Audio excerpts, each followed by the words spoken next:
There's a lot of new music coming down the pike, from Taylor Swift to our next guest, Chance the Rapper from Chicago, who actually once interned for Obama and named him as one of his favorite musicians. Not a bad presidential shout out.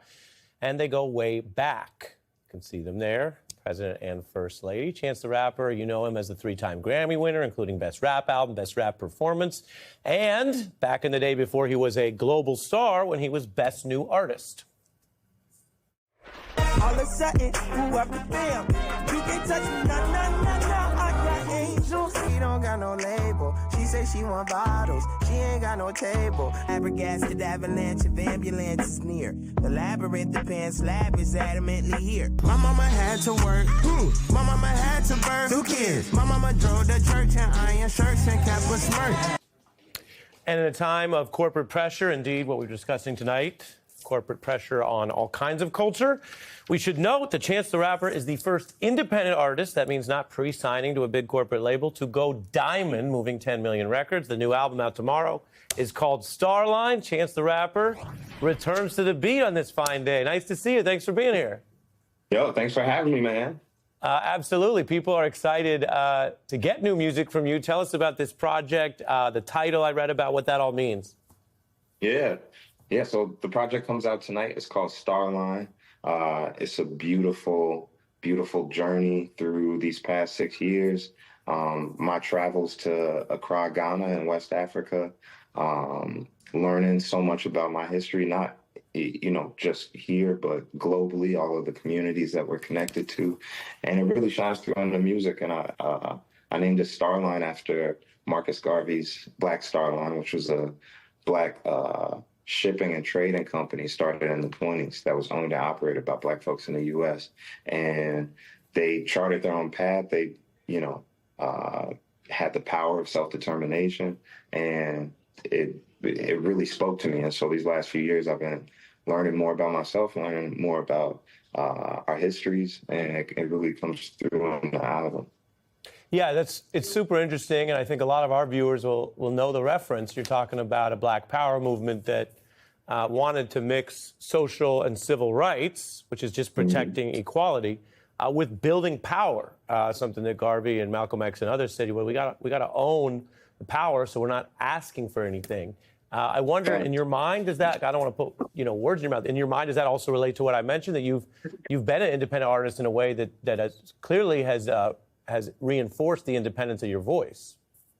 Absolutely. I think one of the greatest things about being independent is the fact that you sort of get an opportunity to decommodify your art and be humanized as an owner or as a person that has a resource that they naturally own. So rather than feeling like a worker, a commodity, or a resource to someone else, like a larger company, you own the means to make the music, and the artistic IP is yours. And so when you're in a position as a musician, I think you naturally should be in control of, what your music does, your masters, stuff like that, boring music stuff. But it reverberates through everything. Like Marcus Garvey and many people since him have always, I think, pushed towards Black people owning the means to operate, to have a bigger impression on agriculture, on education, politics, economics, everything, in a lot of spaces that we didn't at the time, and we still currently don't occupy. Yeah, that makes sense. We have a clip, I believe, here from one of the lead singles, Tree. Let's take a listen to that. No life will have its issues, there will never be a problem with the wind. She told me, son, don't worry, don't you have no shame. There's gonna be frustration in this white man's game, and they're gonna have us tied up once it's legalized, because it is a trend. Tell us about that. Pretty visceral, huh? Yeah. From SMBC.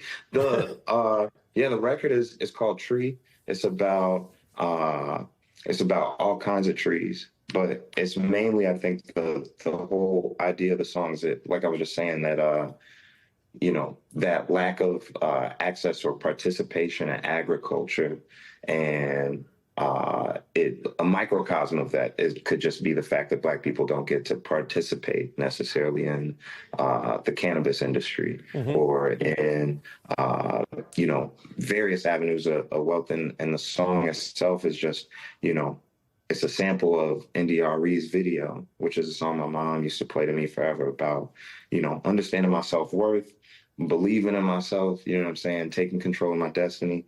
And I flipped that to make a song about my mother, who, never made me, like weary of the taboos around smoking weed or feel otherized by a lot of the things that, pop culture would treat us or would teach us to think is unbecoming of ourselves. And so that record is like both a chill, fun record to, smoke to, but it's also, a good time to just like think about some of the inner workings of how our country's set up. Yeah, that makes sense. I'll warn you now, I got 45 seconds left, but does this feel like a different time to make music and speak, given everything we've just covered in the news tonight? This is the most important time. I'm glad you told me we got 45 seconds. This is the most important time. I heard you earlier on with Don, and he was talking about how, I'm paraphrasing, but at the fall of empire, the most important voices is the voices of artists and journalists. And so I think it's an incredibly important time to be honest, to be grace-giving, but also to be bold in our approach and how we speak about the truths that are out there. So I agree totally that like this is a different time to be making music. It's a different time to be telling the news. It's a different time to be working in government and healthcare and education and anything. And whatever your, heavenly gift is, I think you're supposed to use it towards the movement. Speaking of movement, I'm going on tour. I saw you posting my tour up on the screen, and we didn't get to talk about it. We'll put it back up. The tour. I mean, by the way, what you just said, I think resonates for a lot of people, so people can really hear what Chance just said. We'll go full. Put it in full, folks. I'm telling our producers. And we back. You could check out Chance the Rapper's tour. Could check out him online on Instagram. Find the exact tour dates and where to get tickets. And the new album, of course, is Starline. Chance, thanks for coming on. It drops tonight, baby.